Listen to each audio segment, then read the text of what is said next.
we'd like to present you with a copy of our big book, Alcoholics Anonymous. Thank you very much.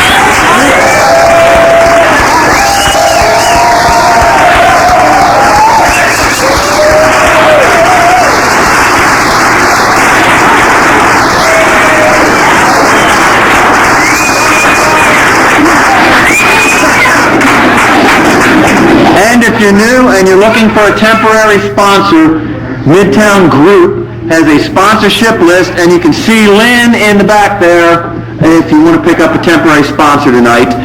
And is our speaker here now? Oh, okay, great. Well, I'm going to turn over to Ronnie R now, who's going to be speaking.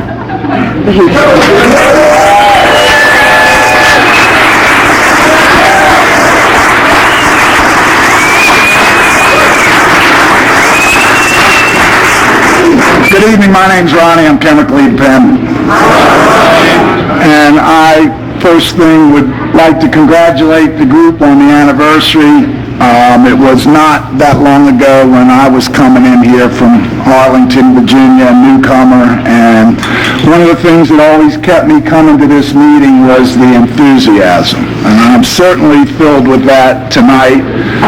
Enthusiasm is either a Greek or Latin word meaning God within.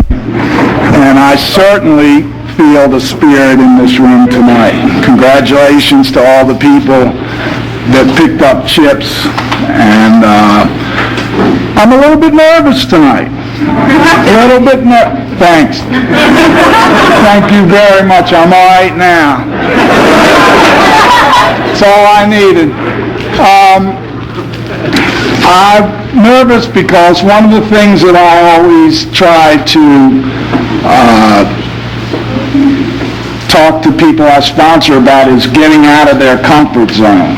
I think in order to appreciate sobriety, I have to continue to grow and continue to try different things, and that way I can trust more in God and less in myself. Because for the people that have been around, I can only speak for myself, but I can get to a place in sobriety where I can coast for a little while without taking a drink or drug by just coming to meetings and doing the same thing I did yesterday. But I think in order to keep this thing alive, I have to do what I did yesterday plus a little something extra.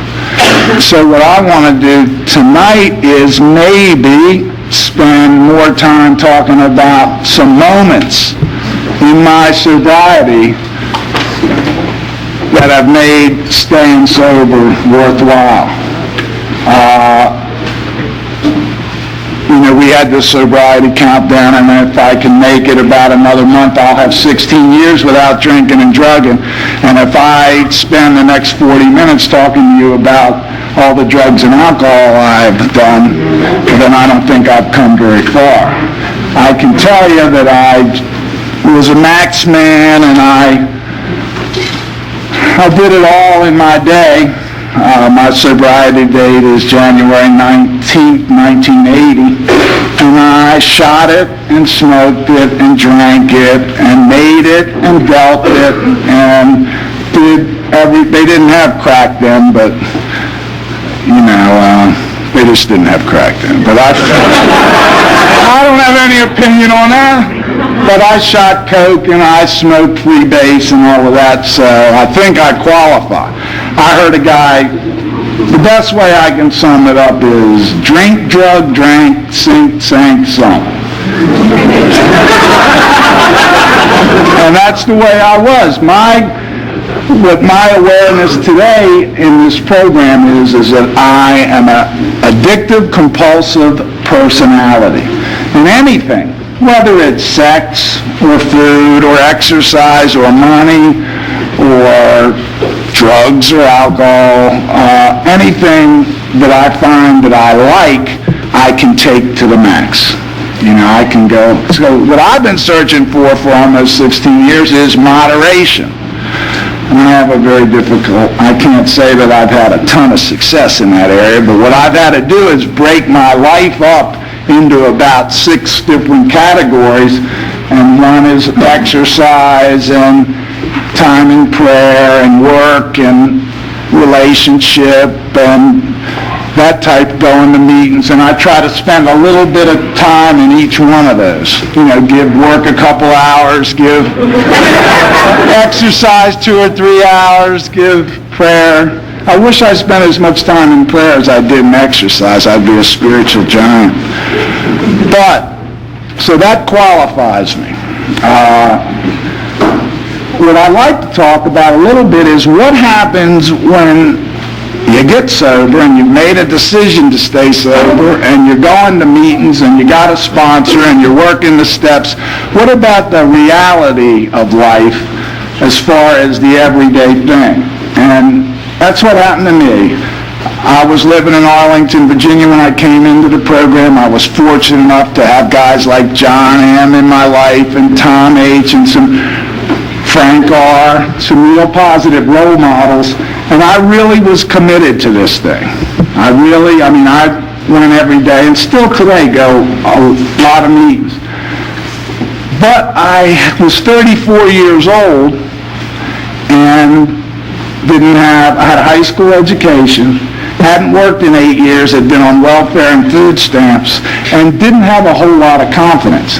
Didn't know what I wanted to be. I had never figured out, I didn't have any goals, and I really didn't know what I wanted to be at 34 years old. And after you've been out of the system and interacting with the nocturnal set, meaning nightclubs till dawn and sleep till the next day, your self-esteem is very low and confidence low. So what happened to me was I had to go out and humble myself and ask somebody for a job. And it's quite a coincidence because my first job was right down at Cagney's Restaurant. I bet a bunch of you all have been to Cagney's Restaurant. It used to be a nightclub. I think it's closed, but it was a punk nightclub a few years ago.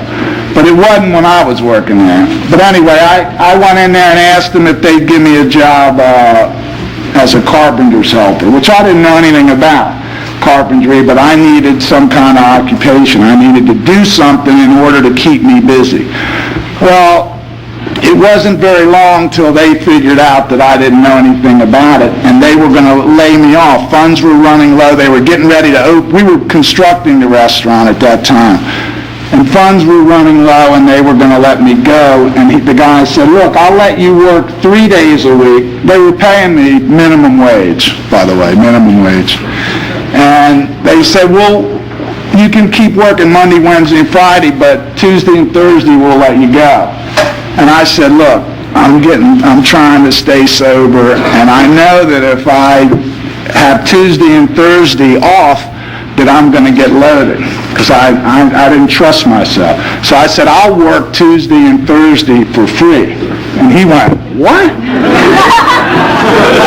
Guess what he said?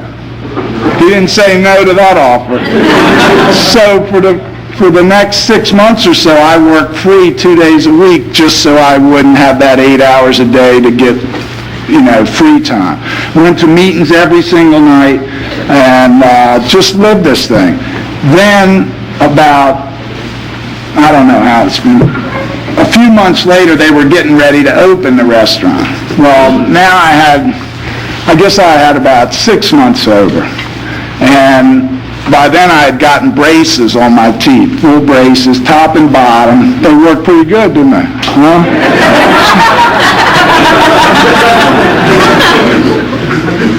It's an honest program, so. So the bar was getting ready to open, and I didn't have a job anymore, and they said, well, look, Ron, they said, how would you like to be the bartender? I said, I think I can handle that. And it's weird, when I was always on this side drinking of the bar, I always thought, I would be a hell of a bartender. If I ever got a shot, I'd be much better than whoever was back there, because I just thought I was just full personality. And when I got behind the bar sober, I was like, no personality, stiff as a board, and if anybody ordered more than one drink, I was trying a 12-step. You want another one? You've already had 2. And they were going, hey, get this guy out of here. So I didn't last that long in the bartending business. But what I did was I had a picture of the last time that I had used. And I kept that in my wallet every day. And I would never tend bar at night, and I drove to work over the Key Bridge to Georgetown every day. And I looked at that picture. And I said, I got a choice today whether I want to go back to that or whether I want to be straight. So every day when I walked in there, I was in a good spiritual place. Okay, so I did my 8 hours, and then I was back at dealer's choice, or I was back at, and every night I was at a meeting. Well, after a year attending bar, I could see that it was not the best place for spiritual growth. And I decided, and they were getting kind of tired of me too, so I decided to try a different occupation. But I didn't know what I wanted to be, but I knew what I didn't want to be any longer. So, mutual agreement, I left there.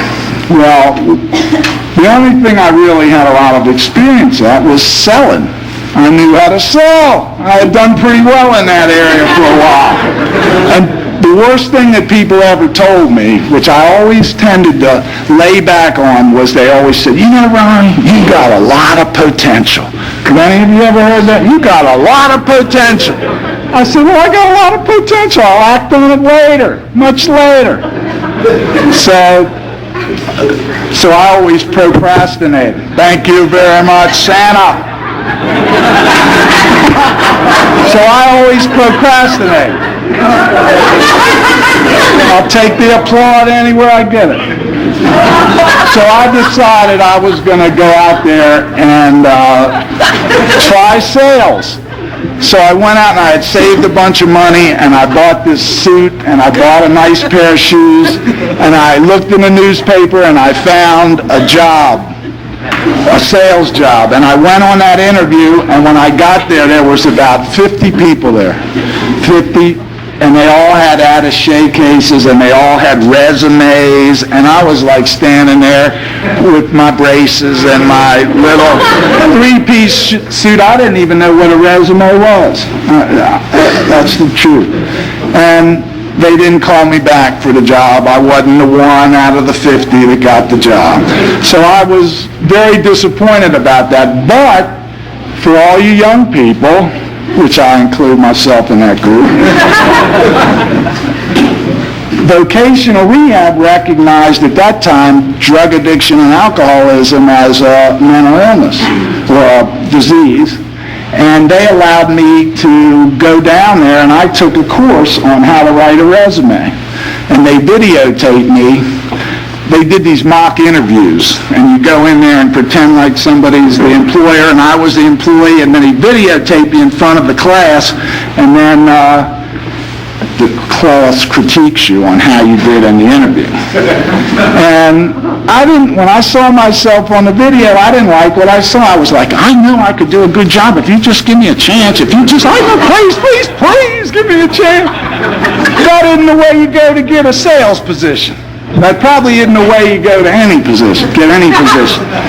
So when I saw that video, it was really the most beneficial thing I ever. And when I was there for 3 days, I was going, what am I doing here? What am I doing?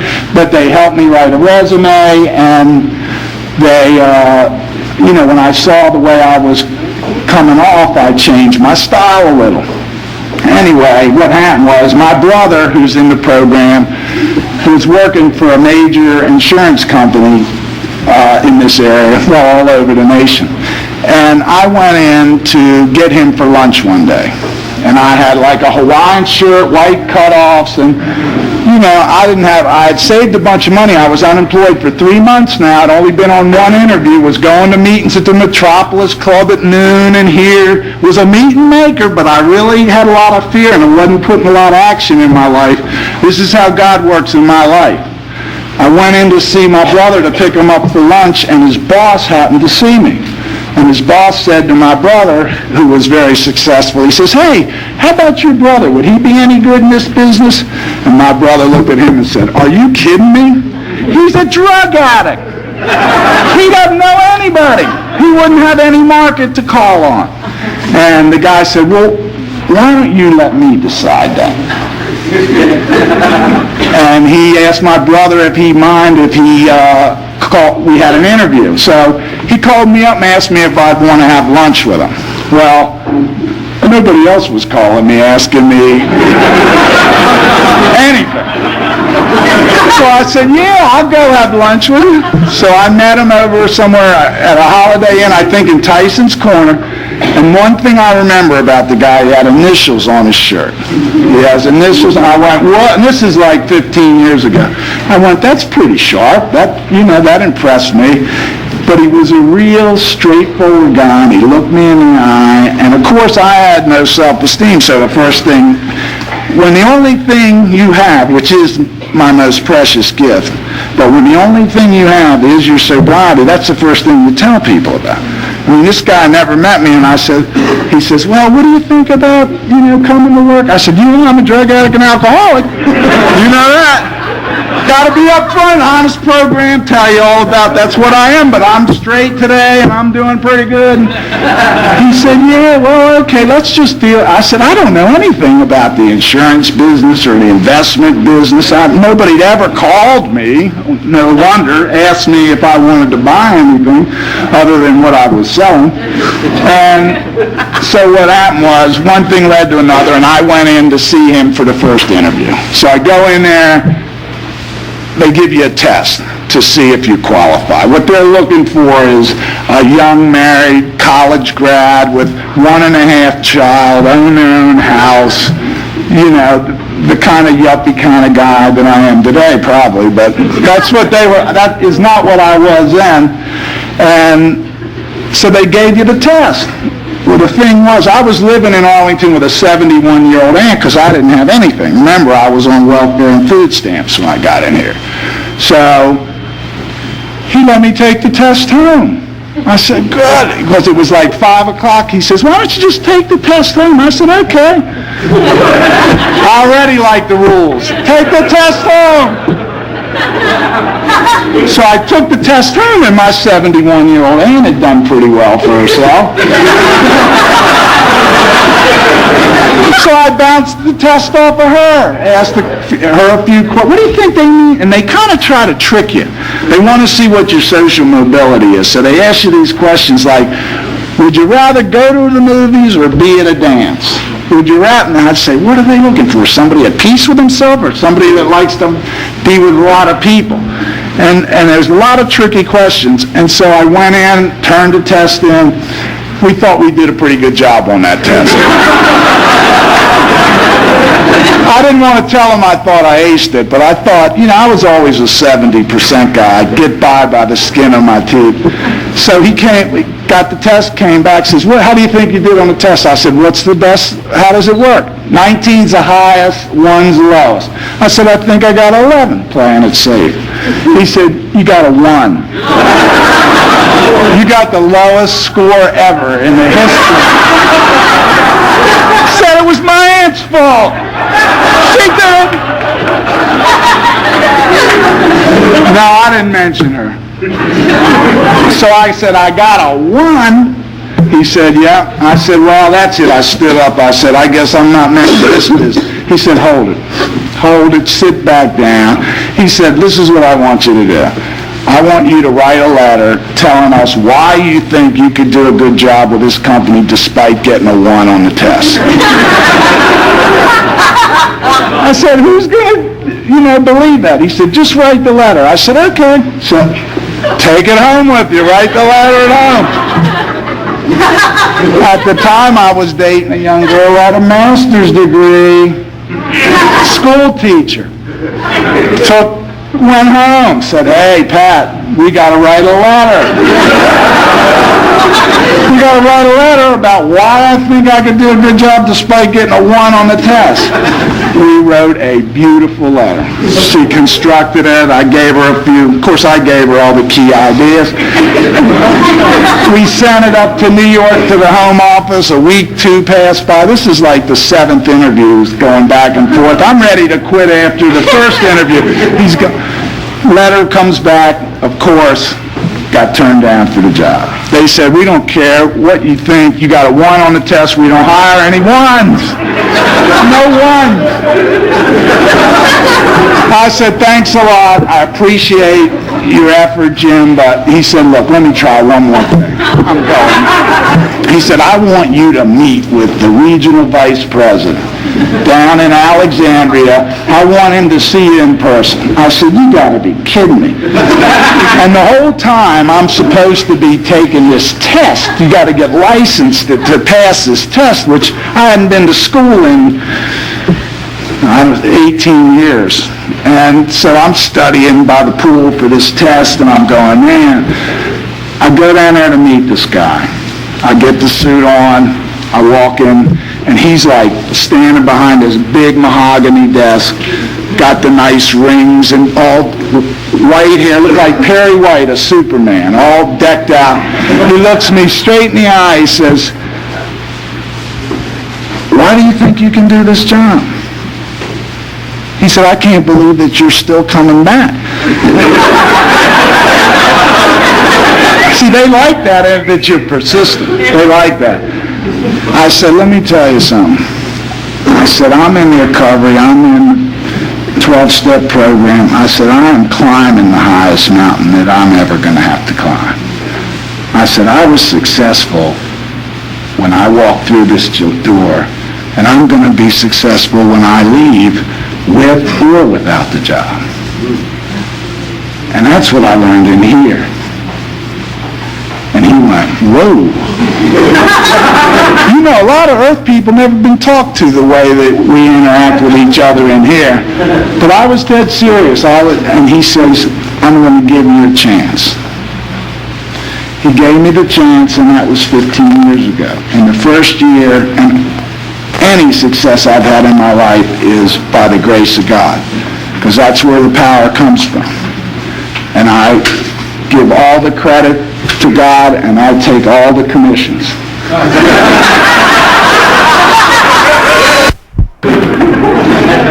The first year I was new agent of the year, and the last 5 years I've been the top agent 3 out of the last 5 years. Now, most of that success is because of what I learned here. You take it one day at a time. You do the best thing you can. You do the next right thing. You reach out to somebody that's new. You come to meetings. You try to keep growing along a spiritual path. Something else that happened is this year was my company's 150th anniversary. And so we rented New York City for the July 4th weekend. We rented all the hotels on Broadway. We rented Radio City Music Hall, and we rented Madison Square Garden. Our entertainment was Liza Minnelli, Marvin Hamish, and our guest speakers were Colin Powell and Charlton Heston did the readings. That was July 4th weekend. I was up there by myself. There was 9,000 people up there from my company, and I was up there for a reason I'll tell you in a minute, by myself, and with the convention packet, a letter was slid under my door. And when I looked at the letter, it said that I had been selected as I had won the top agent in my state. And they asked me if I would come to the opening ceremony to carry the flag for my state. I thought, man, what an honor, you know. But then I started thinking, well, there's a couple other guys that did better than I did in this state. But then I didn't know what state they were talking about. Was that because I'm licensed in Maryland, Virginia, and D.C. So what I figured was, well, maybe they either turned it down or they wanted me to carry the Virginia flag, not the D.C. one, that's for sure. They don't have a D.C. flag. But so I didn't know. So I was supposed to report at 7 o'clock in the morning to get this bus to ride with the 50 top agents in the company out of 9,000 agents. And these guys are guys I've been looking up to for 15 years. I mean, big hitters. So I wasn't going to go. I said, well, you know, I don't think I ought to go. But something made me go. I decided I'd get out of my comfort zone. I showed up at the bus stop, 7 in the morning. Of course, out of the 50 guys, out of the first 5, the 2 guys that I knew finished ahead of me walked out. I thought, oh my God, I know these guys had a better year than I did. But I said, well, I got the letter. The facts are, I got the letter, and I'm supposed to be on the bus. So I got on the bus along with the others, and I went to Radio City Music Hall, and they let us in, and we went through a lot, and I kept saying to everybody, who's got a list? Do you have a list of who's supposed to represent Maryland, and who's supposed, I wanted to find out, because I was taking a big risk of them in front of these 50 guys, them going, hey, wait a minute, what are you doing here? You're 512. You're not supposed to be here. That's my addict talking, trying to discourage me inside. What are you doing here in front of the others? Well, I kept asking. Nobody had a list. So finally, I went up to one of the guys that I knew finished ahead of me. I said, R.I.P, do you know, what state are you representing? He said, I represent Maryland. I said, oh, that's where I live, Maryland. I said, are you sure? I think I'm supposed to be Impossible! You cannot represent Maryland. I represent Maryland. Oh my God. I'm like freaking out. I'm going. And so of course, now everybody's moving in the flag room, getting taken there. Oh, here's Mississippi, here's Alabama. And I'm like, I don't know what state, and I know these guys are ahead. So the guy from Baltimore's already picking up Maryland. And so this guy goes up to the woman, and he says, hey, there's a problem here. We got this guy here, and I'm supposed to be carrying Maryland. I said, hold it. Let me ask you a question. Who's carrying the USA flag? She said, nobody. You're Mr. USA. Go on up to the front of the stage. The other guy already picking up Maryland. He ended up carrying Mississippi. I'm up at the front of the stage. I'm Mr. USA.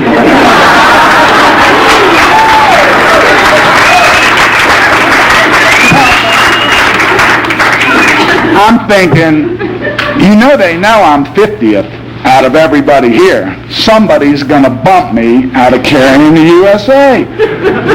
We went through the rehearsal. The next day came the flag carrier, the opening ceremony.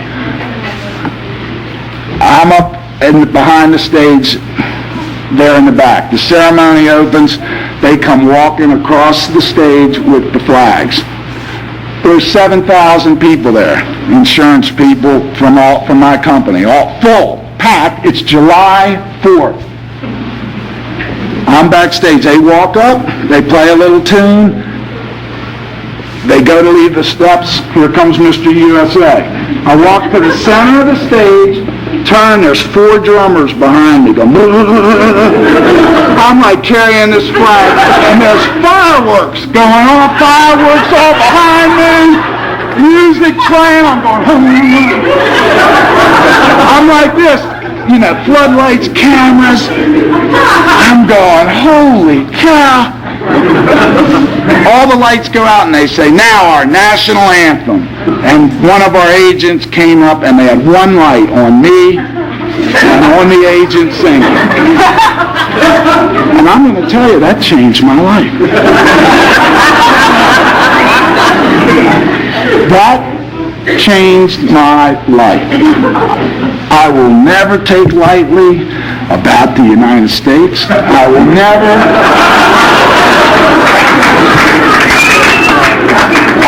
never, my patriotism went to a new level. And what I really was thinking was when I was walking out there, I was thinking, man, does anybody in this crowd know more about independence and freedom than somebody recovering from drug addiction and alcoholism? We were prisoners in our own mind, and here I am free, and this never would have happened if I hadn't got on the bus. I got out of my comfort zone. I took a risk. I mean, when I'm out there, we had Colin Powell here, Charlton Heston here. It was an experience that I hope I never, ever forget. And these are some of the magic moments that I've had, just 2 out of a million. I had a guy who's sitting here now when he celebrated his first year anniversary. That was more powerful than when I celebrated mine. That's when you know you're growing. When somebody else means as much or more to you than your own sobriety. That means you're increasing in God and decreasing in self. I wrote a letter. They told me in sobriety that if you want to appreciate it, you have to do the things that you always wanted to do, but were always too stoned to do. I wrote a letter to a guy in prison that I used to make PCP with. He's got 12 years sober today. He didn't know anything about the program. He got out of jail. He saw a bunch of people that used to use, and now he has 12 years straight and works in all the prisons. Another thing I did was I had a son that was born out of wedlock 27 years ago. And I had given him up for legal adoption when he was about 4. And the only time I went around to see him was when I was so stoned where I got that chemical courage. And after they adopted him, I didn't see him very often, and I decided when I had a few months sober that I was going to call and see how his mother was and see if maybe how he was doing. He was 13 years old. So I called up. His mother said, this is how God works in my life. His mother said, it is funny you called. I just got separated from my husband, and Christian has been asking about you. I heard you're in this program and doing well. Would you like to take him for the weekend?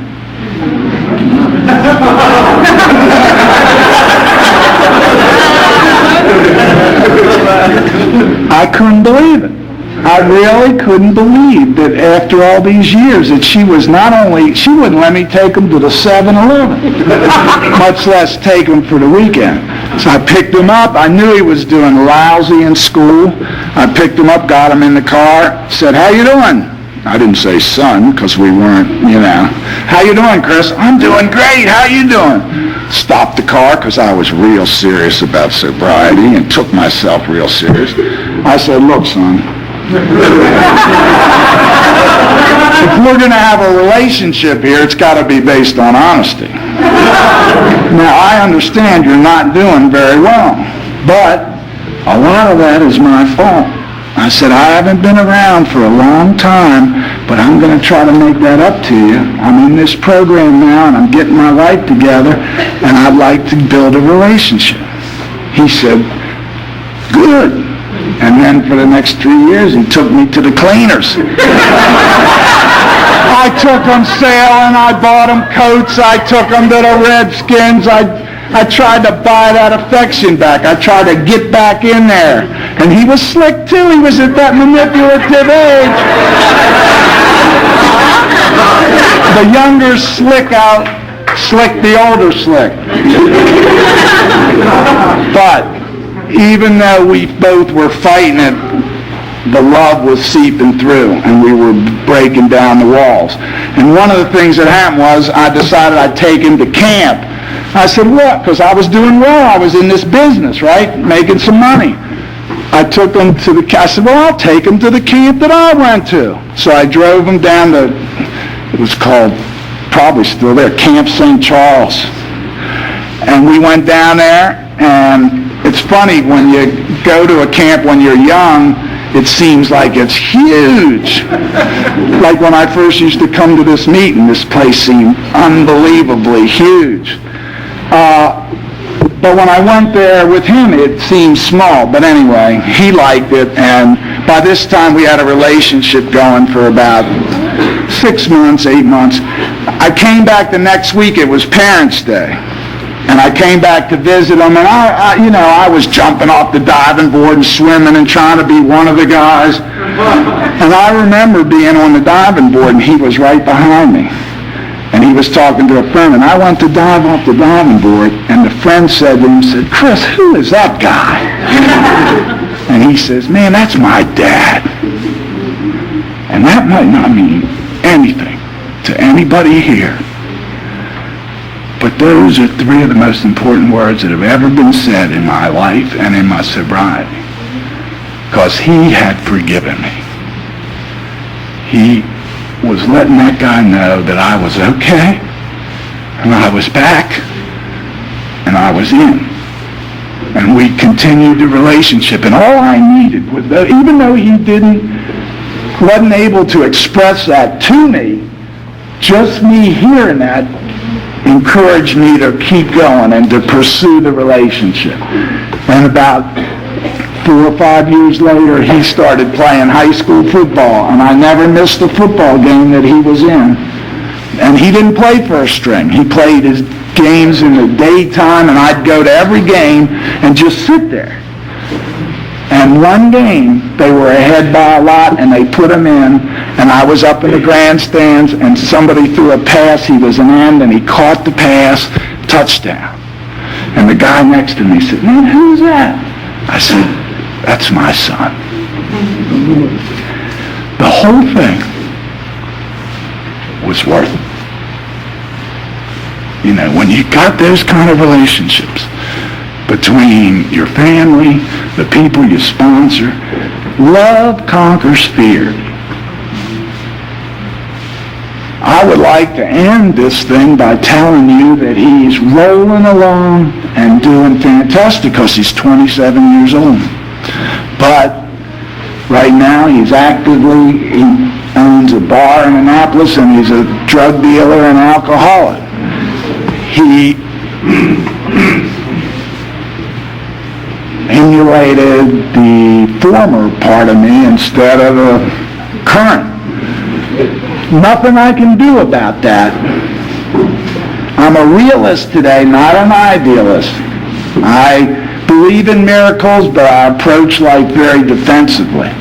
But God, in his infinite wisdom, always when in recovery, we get second and third and fourth chances. He gave me a second chance working. He gave me a second chance at a job. I was 50 pounds overweight when I came here. He gave me a second chance with my health.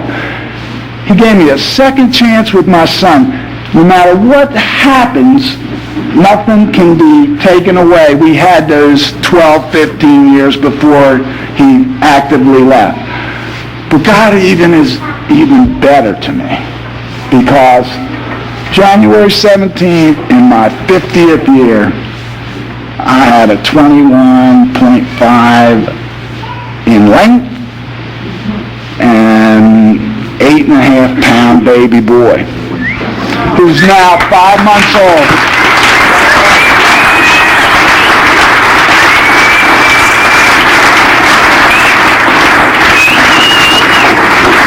I would like to take the credit for that, but I fought it all the way.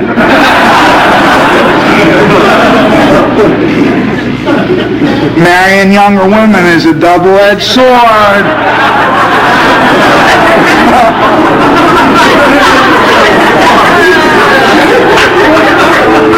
If any of y'all are thinking about it, that biological clock doesn't start ticking until about 37 years old. So I went all the way through therapy going, no, no, no, what part of no don't you want? Don't you understand? And then June 17th, I was the happiest man in the world. And I am looking forward to future day at a times in sobriety with little Gregory Taylor, and I appreciate the attention and the enthusiasm, and I sure hope that I see